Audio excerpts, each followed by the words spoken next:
This is the Ezra podcast. We're going to talk about the boxing that's happened over this past weekend. That was the main biggest fight to me over the weekend was Danny Garcia versus Jose Benavidez Jr. in a fight that was, I thought, was an interesting matchup on paper. I thought that it made sense for Danny Garcia, who's moving up to 154 pounds. You know, who started at 140. Was to me his career, all of really his main success was from 140. Went to 147, didn't have the power. The power didn't carry over, and it was really kind of dependent on his power. I thought his timing and his power was very, very important to his game. He didn't really have it at 147, at least not to beat the elite top guys at 147. So him going to 154 to me was interesting because if you didn't have that success there and you didn't have the power there, going to 154 was not going to answer that, right? It wasn't going to mean your power wasn't going to just skip a weight class and go to the next one. It doesn't usually work that way. So to me, like I said, and I said this in the previous podcast, there's like 3 signs of the end of your career. One of the signs is moving up to a weight class after you didn't have success in the weight class you were currently in your 30s. To me, that's usually the sign of the end. But he was fighting Benavidez, who last time out, his leg literally didn't work because he was shot in his knee. He was a 3-year layoff for that going into that fight. So there was some, was his leg going to be better this time around? Was a lot of ring rust because he was 3 years out in the last fight? There was factors in it that made it interesting to me that I didn't really know what I was going to get. Now, what I based my opinion on was I was going to get the Benavidez that I saw last time. I forgot to saw the Benavidez I saw last time. Then Danny Garcia, he would be there for Danny Garcia to hit. He would be able to move. And when you're there for Danny Garcia to hit, he's pretty good at his timing. He's pretty good at picking his spots. And this is exactly where he wants the game to be, right? You not being able to dictate, push him back. You not being able to dictate to move around from him. Just you standing in front of him, both looking at pick shots. I feel like he feels really confident in that matchup. Now, I think that this Benavidez was better than the one that fought before the last fight. I do think that. I think that his leg was, he could use it a lot more. It felt like it looked a little more balanced, but he's obviously not the same fighter that he was before he got shot. Not even the same fighter that he was after when he fought Crawford. He's nowhere near that. The one thing that, I talked to my dad like in between rounds of fights. We always talk about the fights. My dad knows a lot about boxing. Taught me pretty much everything I know about boxing, and he pointed out something that I thought was very important. He pointed out that Benavidez fights like he's sparring. When he fights, he accepts punches on the arm. He accepts that the guy's going to work. He even motions like, "Oh no, that didn't hurt me," or "That was nothing." Like if it's sparring, like if no one's keeping score of the fight, and he cannot up the pace or up the gear to win the fight. He just doesn't have that in him. Now, like I said, there's all these diminishments to him, but it's also a mentality problem. It's also just the way in the rhythm and the way he flows into a fight that he's just always gonna be that mentality where he's just there. He allows you to work, he allows you to get off, allows you to build a rhythm, allows you to use your game, and then he's just like, okay, now it's my turn. It's like he's taking turns. I'm telling you, it's a sparring session. If you go, and I told you to look this up, was Frankie Gomez versus him, Jose Benavidez sparring a wild card. Go look at it. He's been fighting the same way since he was young that he is now. And these are bad habits that were gained over sparring, over maybe even being in with guys better than him, or just sparring the same guys over and over again, or just relying too much on sparring. And he became where he fought in the mentality of his sparring.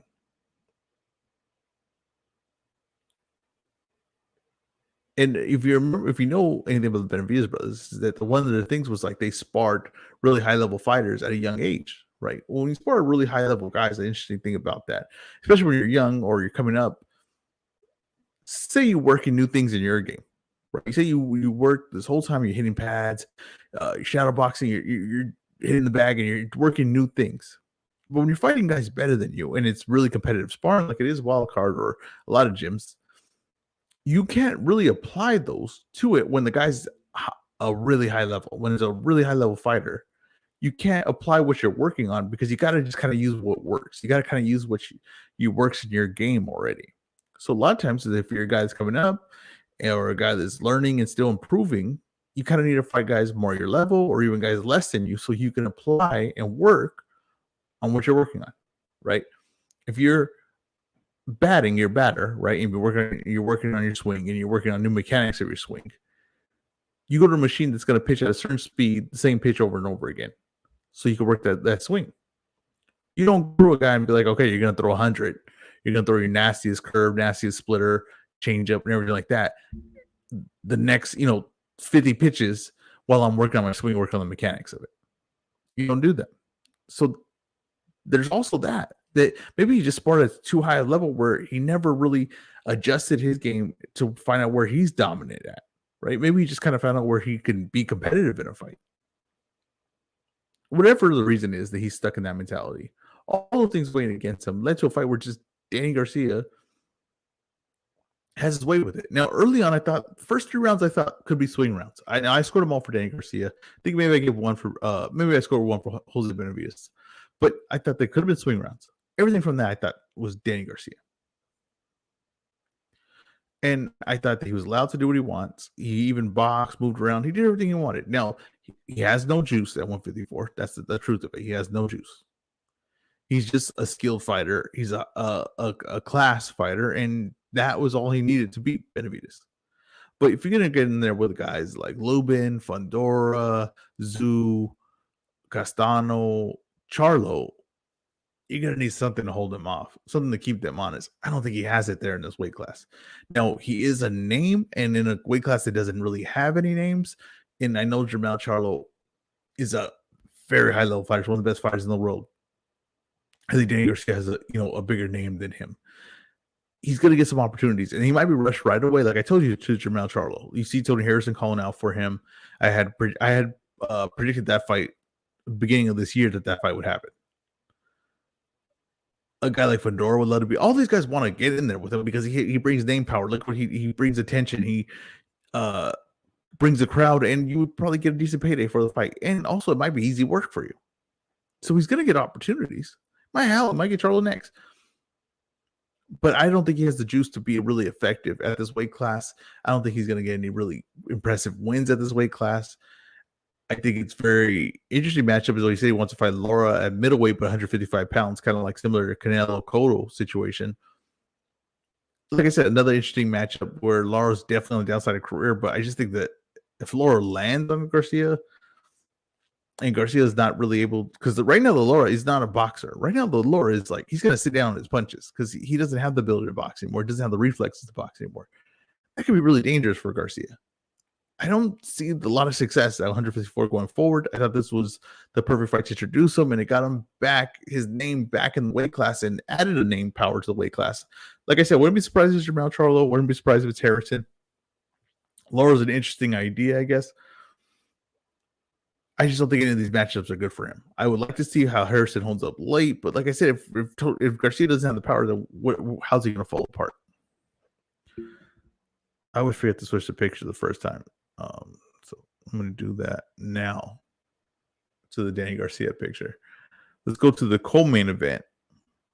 Oh, as far as Jose Benavidez Jr., I think he's done. I don't see where else he go from here. I'm not really excited to watch him fight. It's not like it's very exciting to watch him fight either last two performances. It's unfortunate what happened to his leg. I think there's also other things in play too, but definitely we can't look past the injuries to his leg, the diminishment of him as a fighter, and that's an unfortunate situation that happened there.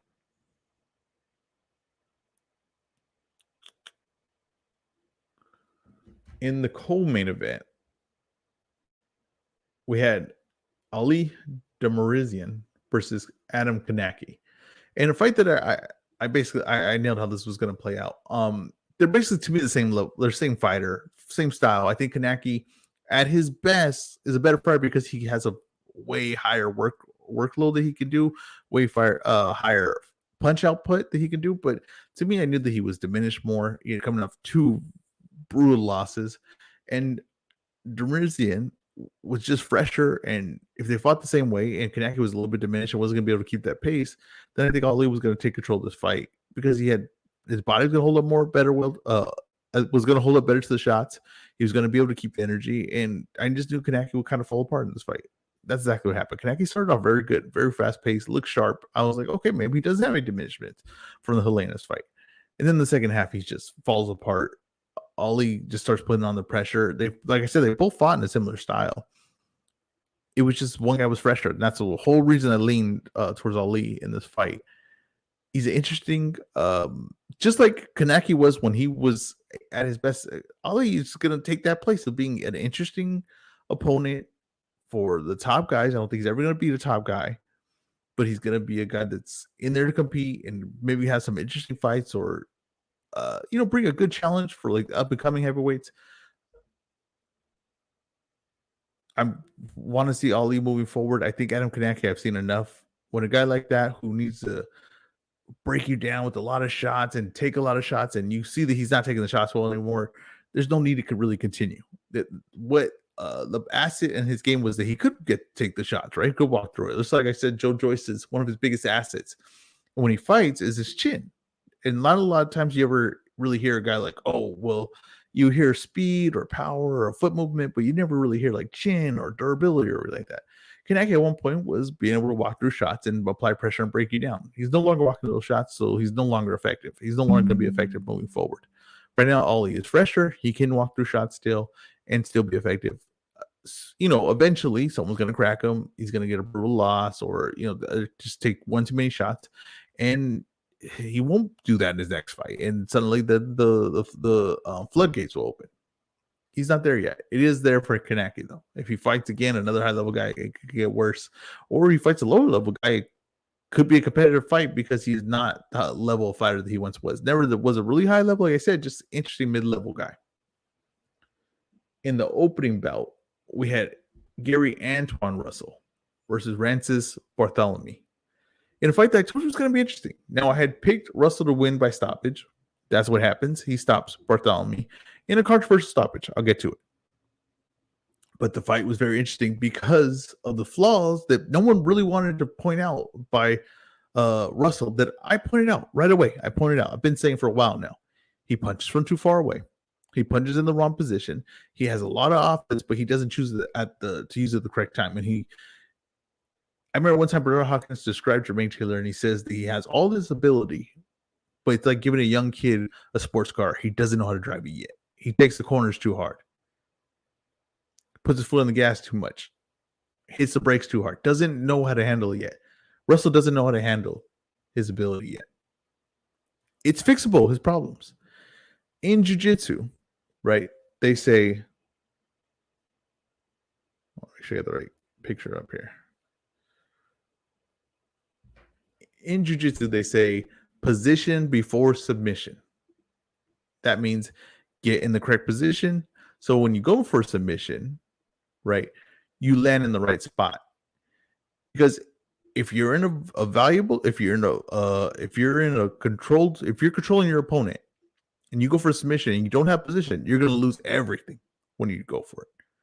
It's going to be a huge mistake. But if you're in the right position, you go for something, you don't land it. If you're in the right position, you can transition to something else. You're not going to lose everything. You're not going to put yourself in a vulnerable spot. Gary Antoine Russell punches before he's in position, before he's at the right distance. And he allows himself to get countered. And he got countered a lot in this fight. He got hit a lot, very clean. And again, Postol and Rances aren't really known for their power. Okay, they're not devastating punchers, but there are devastating punchers in this weight class. And if he gets hit like that, I'm sorry, he's going to go to sleep. But it's fixable. It's just going to take discipline. It's going to take someone spotting it. And I think that his brother, Gary Russell, who's one of the best fighters in the world and technically one of the best fighters in the world, will see it because he saw it in the Postol fight. He told him to adjust. But I thought I would see more improvements in this fight. I didn't. He was getting hit a lot. Now, he has, like I said, he is a sports car, though. He does have the ability, the power, speed, all this combination and explosion to really be a problem for anyone in the weight division. Even if he's still punching at the bad position, punching at the wrong time, he can still win a lot of fights on just ability alone. And he does have skill set. And when he does punch in the right position and he does put it all together, he's a very beautiful fighter. But those obvious flaws that people are trying to tell me that, oh no, he's the next big thing for sure. It's not a lock. It's not a lock when you have those flaws. It's not a lock. And it's not improving. It hasn't improved from last time. So you can't tell me it's a lock. Can't tell me that he's gonna run through everyone. And he's gonna you can say whatever you can say whatever you want. If you see it, right, that's fine. But I'm telling you right now, there's obvious flaws that need to be fixed, and you cannot continuously get hit like this. And against a really high level guy that's in his prime is can really crack, gets hit like that, he's gonna go to sleep. Now the stoppage, and this was a competitive fight. It was going back and forth. I did feel that Russell was winning the majority of the rounds, but I did feel it was a competitive fight. Some few swing rounds there. When Ranches got dropped, I did think like, okay, he's gonna it's beginning of the end, right? He's kind of in a bad position, and he's not gonna be able to hold up to all the shots that Russell is landing. You know what I mean? But when he dropped, he got up, he stumbled, but you got to give him the full 8 count. Gets a full 8 count. He turns around. The guy tells him, look at me, come here. He does all those things. The ref looks him in the eyes and stops it. Now, I can't see when he's looking in the eyes, I can't see what he's seeing. So it's hard for me to say, oh, it's a horrible stoppage because maybe his eyes are rolling in the back. But there is a replay where the camera is facing that angle, and it looks like he's looking right at the ref, and it looks like, yes, he's hurt, but it doesn't look like it's worthy of a stoppage. I thought it was a bad stoppage, a premature stoppage, which is interesting because it's kind of 2 premature stoppages for Russell, even though it seemed like he's on the way to win both, especially the Postol one. This one, I thought so too. But I thought it was a bad stoppage. Do I want to see that fight again? I don't know if we need to, honestly. I had Russell winning the fight. He got it's not like he wasn't, heading in the right direction either when he drops him. I don't think I need to see that fight again. Get Rancis another fight. PBC's never had a problem getting their guys fights on cards and opportunities, but I kind of want to see Russell go to the next level. I just need to see improvement. That's what we need to watch going forward. It's like, is he going to improve? Is he going to punch at the right distance? Is he going to do the right thing? Is he going to put himself in a position to where the odds are higher for success for him than his opponent? Because right now, sometimes where he's punching, it's almost like 50-50. Sometimes, honestly, it's 40-60 for his opponent. His opponent, he puts himself in a position where it's like his opponent has better chances of coming out with a better outcome than for where he's punching. It's a big mistake. It's something that needs to be fixed right away. And I'm hoping they see it. I thought they saw it last time, but it doesn't seem like it's improving. But it's going to take a lot of dedication to the mind, your thinking, your thought process in there, and just drilling stuff of like, why don't we punch from this distance? What are we going to do to cover so you can cover the spot? How do you get to the spot you need to be at? It's those type of things. I did want to talk about on the prelim. We had Derevchenko fought Conley, and Derevchenko, I don't expect him to be a world champion or could be competing for a world title anytime soon, but he did look still fresh in this fight. His reaction looked good, his speed looked good, his pace looked good, his balance looked good, his feet look good. I still think he's an interesting guy to watch. Fight, and I don't mind seeing him fight anyone really at 160 besides, I don't need to see him fight Jamal again, but a fight with Laura would be interesting with him, Derevchenko, Montiel. There's some interesting guys, let's say Jensen Rosario, guys like that I wouldn't mind Derevchenko fighting. To me, he still seemed like a credible guy, and I still like the way he looked in that fight. So I just want to bring that up because that was on the prelims. Maybe a lot of people didn't see that. That was on YouTube. Another card we had was Billiam Smith versus Chamberlain, CBS versus Chamberlain, in a fight that ends up being very damn good. Really highly entertaining fight, a lot of action. It started off with Billiam Smith just kind of applying a lot of pressure on Chamberlain. Physical pressure as well. It's like some grappling, some against the ropes, and he's really comfortable working here, and he's just applying on Chamberlain. Chamberlain's responding. It's a good action fight, but I thought CBS takes first 3 rounds. I was like, okay, this is all him. Now then you start seeing. I noticed it's not the spot that Chamberlain wants to be in, right? He's not in the comfortable position for him. It's a lot where Billiam Smith wants to be at, and then you start seeing a little bit of adjustment of Chamberlain getting a little bit of distance that he needs to find his shots. He also hurts Billiam Smith as he's coming in, so that also kind of like turns the tides a little bit, right? He needed to do something to change the momentum of the fight, and that happens. But the problem with Chamberlain is he never had the leg movement or skill set to keep his distance. And then when he did get distance, and maybe sometimes he didn't really earn the distance, but he got distance. He didn't react off it. He didn't work off of that. He lost it right away. He allowed William Smith to really just kind of walk in. Like sometimes he wouldn't walk in or behind anything, just kind of walk in and cover that space. And because Chamberlain wasn't in the shape or didn't have his timing down right to capitalize on that distance, because if he would have, I mean, I think this is a completely different fight. If I'll be honest with you, I think as you've seen towards the second half of the fight's going, William Smith is dead tired. He's just as tired as Chamberlain. He's just as beat down as Chamberlain. It's the truth. But because he's able to put himself in a position that he's comfortable with, he's able to go rounds because he's in a spot that's pure comfort for him. It's a comfort zone. He's on the inside. He's leaning. He's using his strength. He's resting on top of Chamberlain. And Chamberlain's getting pushed back. He doesn't have the legs for the fight on the inside. He's not comfortable in it. When he punches, it takes a lot of energy for him. When William Smith's on the inside, you can see he's just working. It's just like he's working on the back. It's where he wants to be. And if Chamberlain could have kept that distance and got it right away, you see it in the 12th round when he hurts William Smith. The Billy Smith is out, like pretty much out on his feet, and there just wasn't enough time left. He could have did this a lot earlier. CBS could have been out a lot earlier in this fight. It seems like, oh, he's putting on Chamberlain the whole time, but really the fight could have been completely flipped on his head if Chamberlain just reacted when he had the distance and just put work in when he had distance. But he didn't have the conditioning to do it. Didn't have the leg skills to do it, didn't have the footwork to do it.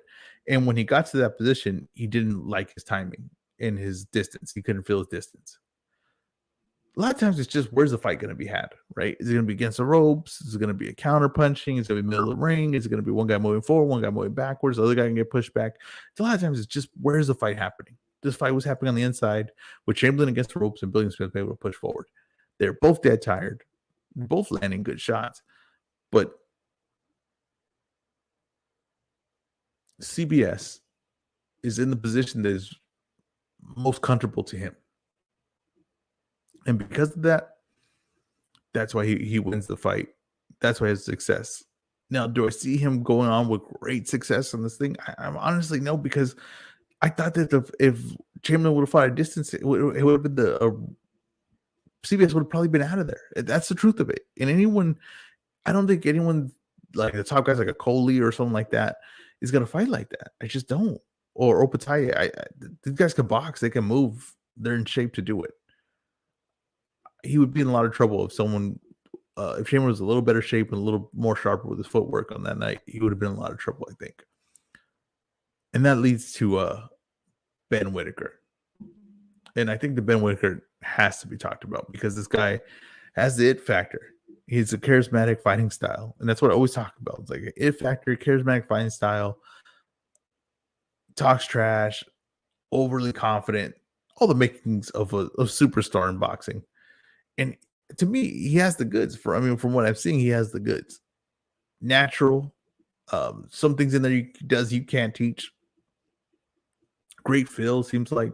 Now, like I said, he looks to ride punches, stuff like that at a higher level, speed, and someone with good timing. He might get more in trouble in that, but you got to see him keep going. You know what I mean? Maybe he's able to do this with higher level guys, but against a lower level guy we fought this time,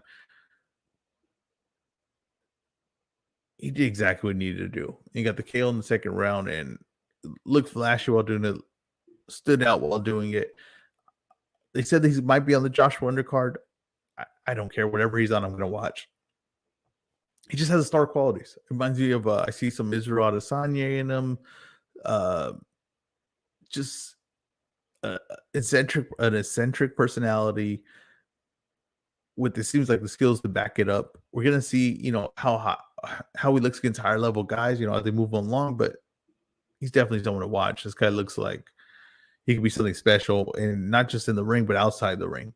And that's really important. It really is. It's really important. In boxing, you should want stars. You should want star power that helps build the sport and get the sport to the highest level. And it'll get more guys paid. It'll get more attention than everyone else. This guy might have that. To me, he definitely has it if he can keep the success going. But that was today's podcast, guys. Thanks for listening. Like I said, follow me on YouTube, Spotify, Apple, anywhere you can find podcasts, Twitter as Raw Boxing, Instagram as Raw Boxing. Thank you guys for listening.